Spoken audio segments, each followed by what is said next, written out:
palavra do Senhor no livro de Lucas, no capítulo 8 e no versículo de número 40. Aleluia. Glória, glória a Jesus. Oh Deus, Tu és fiel, Senhor. Tu és poderoso, Senhor. E o agir do Senhor, quem impedirá? Aleluia. Glória a Deus. Obrigado pela oportunidade, pastor, de estar trazendo a palavra nesta noite.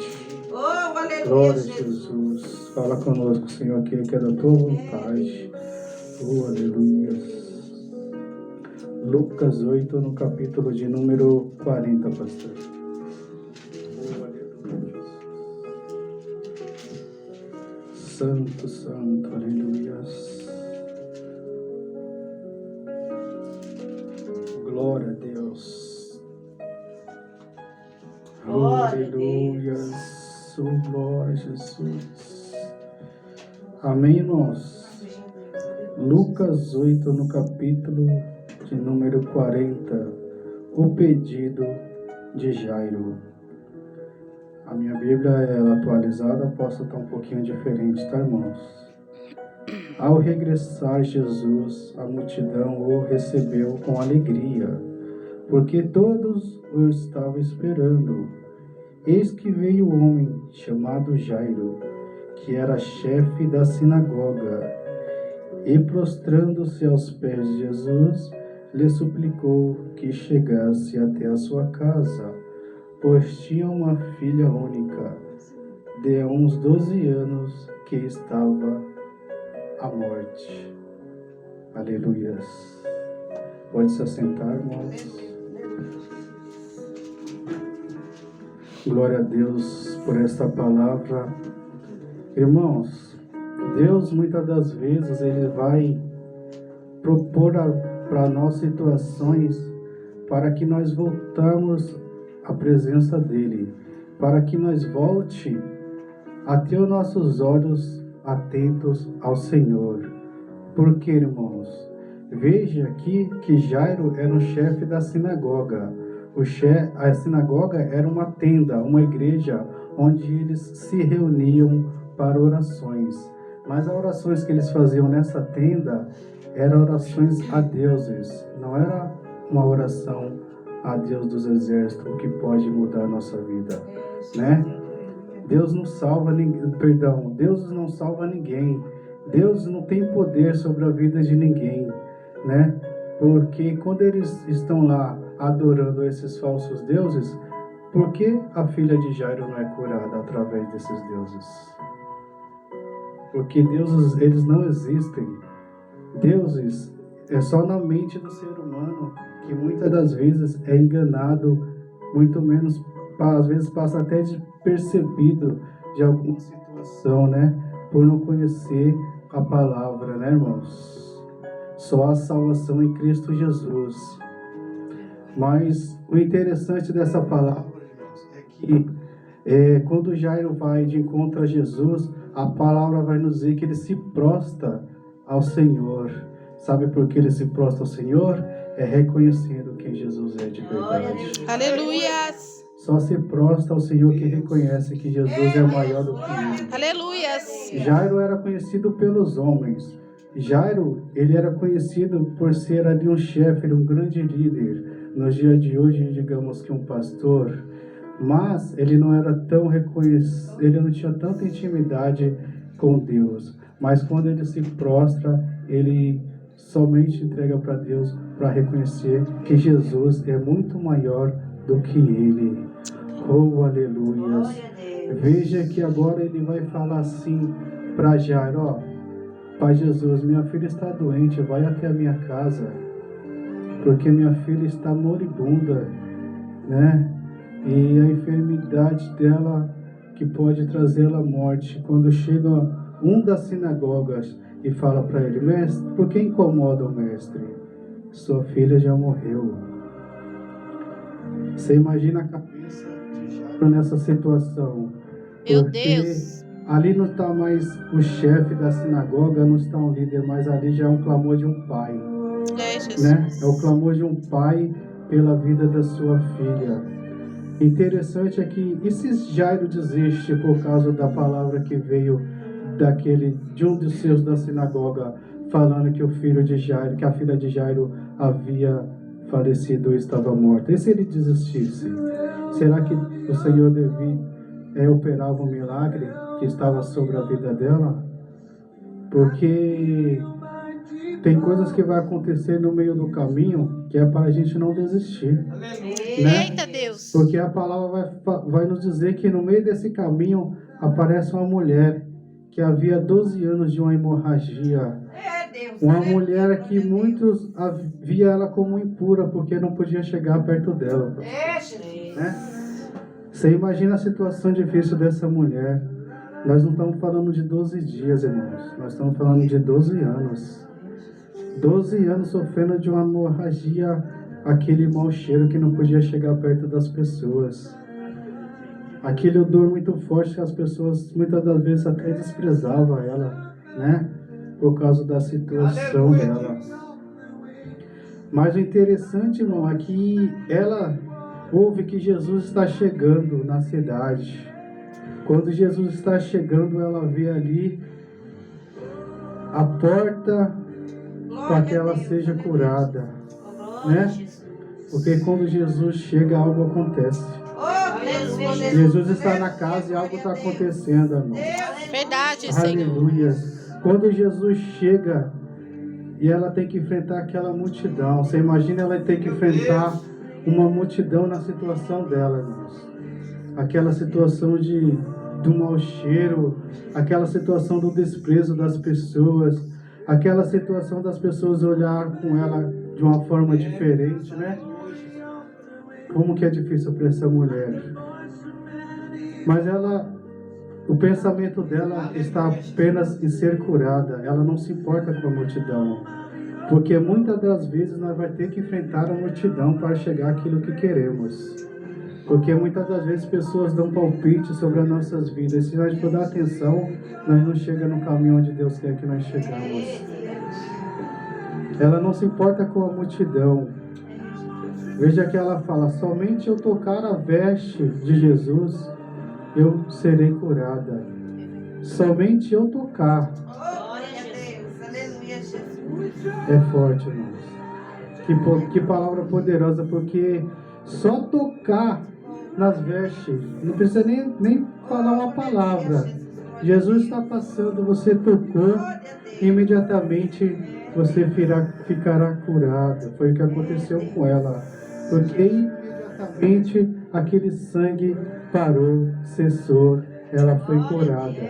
Aleluia. O interessante é que tem muita gente, uma multidão arrodeando Jesus, e Jesus me fala assim, ó: alguém me tocou. Aí Pedro vai falar ali de alguns, mas tem uma multidão ao seu redor, como que alguém te tocou, Senhor? Como sabemos quem te tocou? Aí Jesus fala: alguém me tocou diferente.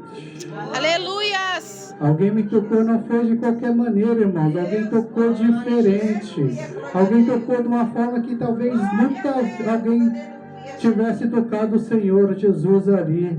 Mas quando ele fala: alguém me tocou diferente, e de mim saiu virtude, ou seja, de mim saiu poder. Aleluia. Veja que agora essa mulher vai se apresentar para Jesus. Quando ela se apresenta para Jesus, Jesus fala: a tua fé te salvou. Aleluia. Meu Deus. Isso me traz uma reflexão muito interessante, porque ela estava buscando a cura e Jesus salvou. Aleluias. Por quê, irmãos? Porque muitas das vezes, se Jesus só cura ela e ela continua a vida dela e de repente ela morre, digamos que Deus recolhe ela, e aí? Será que ela estava salva?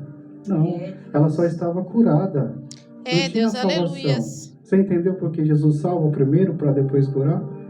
Eita Deus, Nós vemos muitas das aleluias. vezes muitas palavras e outros versículos também, que Jesus, antes de curar qualquer um, ele salva, para depois ele curar.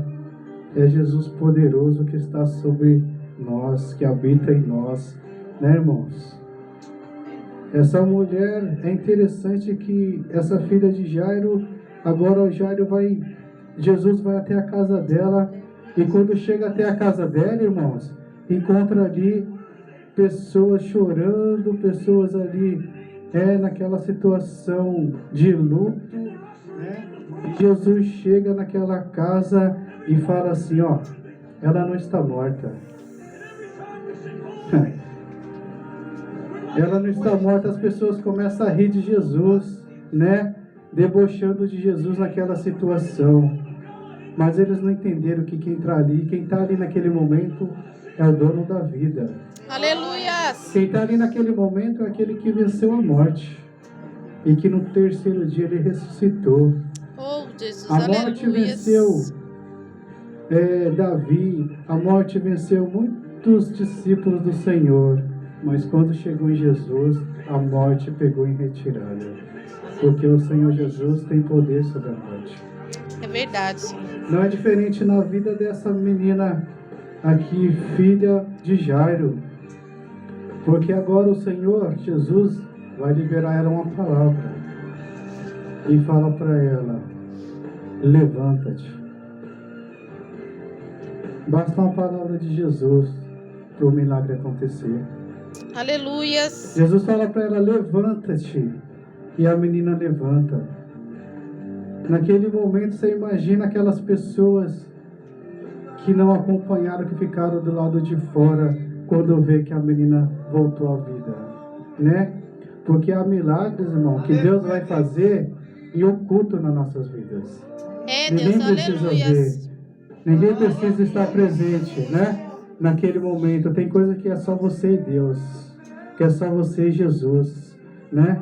E quando nós vemos aqui essa palavra aqui que Jesus agora fala, dá para ela que comer. E você imagina agora na situação daquela mulher do fluxo de sangue, que o milagre dela foi em meio à multidão. O milagre dela foi em meio a todos que ela teve que enfrentar, né?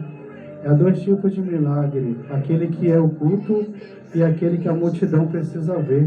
Verdade, Deus, Né, aleluias. Porque a Bíblia vai falar também, irmãos, já que nós hoje estamos falando de cura, eu vou ali no livro de Atos, no capítulo número 3, vai dizer de um homem coxo, né? Esse homem coxo, ele, desde nascença, ele era um homem aleijado, irmãos, que ele não andava, né? Ele estava numa situação ali, também, eu lendo a palavra, entendendo que ele estava numa situação ali de comodismo. Por que de comodismo? Porque as pessoas levavam ele à porta do templo para que ele ganhasse esmola, irmãos. Nossa, só que ele não queria mudar a vida dele. Ele queria viver daquela maneira que ele estava, né? Porque alguém estava sendo beneficiado por levar ele até aquele, em frente ao templo, para ele poder ganhar as suas esmolas, irmãos. Mas o interessante, irmãos, que aproximou-se dele Pedro e João ao subir no templo para adorar, para oração. Quando vê esse homem coxo na porta do templo pedindo esmola. Já era uma rotina na vida dele pedir esmola. Todo dia ele fazia a mesma coisa, as pessoas levavam, sentavam ali no mesmo lugar e ali ele ficava pedindo a sua esmola, as pessoas ajudando e ele fazendo, né, ali o seu dinheirinho. Mas interessante que o que ele ganha, aquela esmola, não daria para ele novamente a cura das pernas para ele poder andar, né? Ele ganhava a sua esmola e continuava na mesma posição. Ia para casa, continuava aleijado e nada acontecia. E assim foi durante um bom tempo, até chegar Pedro e João diante dele, irmãos. A Bíblia vai dizer aqui que quando Pedro e João chegaram próximo dele, fala para ele assim, ó, olha para mim, pedindo o direcionamento dele para que ele olhasse para eles. E agora ele vai falar, ele pedindo esmola, olha só que Pedro vai falar para ele. Porém, Pedro disse, Não possuo nem prata e nem ouro, mas o que eu tenho, isto eu te dou. Em nome de Jesus Cristo, o Nazareno, levanta-te e anda. Aleluia. Ele estava esperando esmola, ele estava esperando que ganhasse um dinheirinho ali, mas não adianta dar uma esmola daquilo que ele quer se ele tivesse na mesma posição, chegando em casa, na posição de coxo, na posição de aleijado, irmãos. Ia mudar o que na vida dele? Nada, né? Mas a glória do Senhor resplandece sobre a vida do homem de uma tal maneira que quando ele levanta, as suas pernas firmam. As suas pernas agora vai ficar firmadas de uma maneira que eles entram no templo para adorar junto com Pedro e João. Glória a Jesus. Aleluia. E é assim que Deus faz na nossa vida, irmãos. Deus muitas das vezes vai usar pessoas deles, os discípulos, as servos de Deus, para que trazer a cura em nossas vidas, para libertar daquilo que nós estamos aprisionados, porque Verdade, o Deus. coxo Aleluias. estava aprisionado a uma doença, né? Mas quando ele chega diante daqueles homens de Deus, ele é curado. Ele está ali transformado pelo poder do Senhor Jesus Cristo. Verdade, Amém, irmãos? Deus. É uma palavra breve que veio no meu coração. Eu já agradeço a oportunidade em nome de Jesus, irmãos. Glória a Deus. Aleluia.